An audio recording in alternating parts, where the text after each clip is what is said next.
I have autism. And I have a dog back at home. His name is Teddy.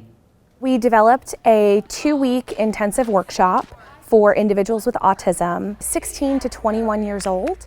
And really what we're doing is taking theater improv games that are pretty common, but using it with this population is really giving them a chance to practice the theory of yes and, which is the basic rule of improv. If somebody says something, you accept that, you take it as true, and you build on it. And that's sometimes hard for this population who can sometimes make rules for themselves in their heads for the ways that they want to do things or the way that things should be done.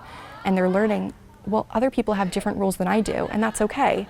So let me take what they have, and then I can add my own spin on it too. I'm the guy holding coffee about to eat a donut. For the 4 of us who are second-year graduate students, we're getting hours for this, clinical hours. One very special aspect of this workshop is that we aren't really playing clinicians, we're playing peers. The master clinicians and the first-year graduate students are participants, just like the 9 students that we have joining us. We are all one team together, doing silly things with our bodies, acting different roles, and I think that that is a very unique aspect of being able to, target these communication skills and make these individuals with autism feel really comfortable and feel, good about themselves. And in the first day, I was pretty nervous because the first day I had butterflies in my stomach, and well, let's just say at the end I was overwhelmed because I just don't know if I can come back here or not because I just don't know. But in the end of the second day, I actually, have fun. My mom says there's something about trying my best. Conor and me are besties, okay?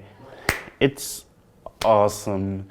We have such a joyful personality, and if we had a personality trait, his would be the same as mine, so it would be like this, the same.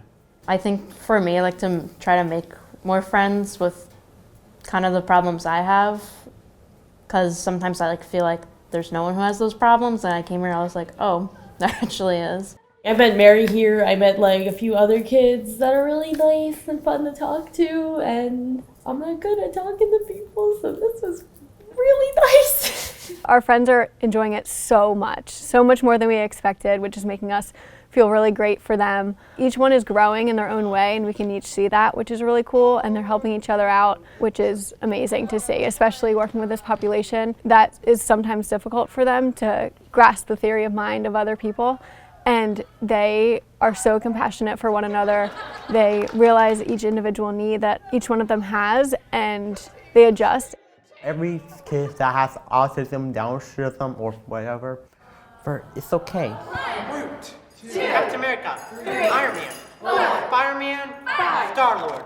If you're in a scene with someone and someone says something silly or maybe something that you wouldn't have chosen to say, you support them no matter what. I feel like that's a lesson that everyone can learn, not just this population, but what a fun and safe way to learn it in a place where they're told there are no wrong answers, your only rules are to be kind to each other and have fun.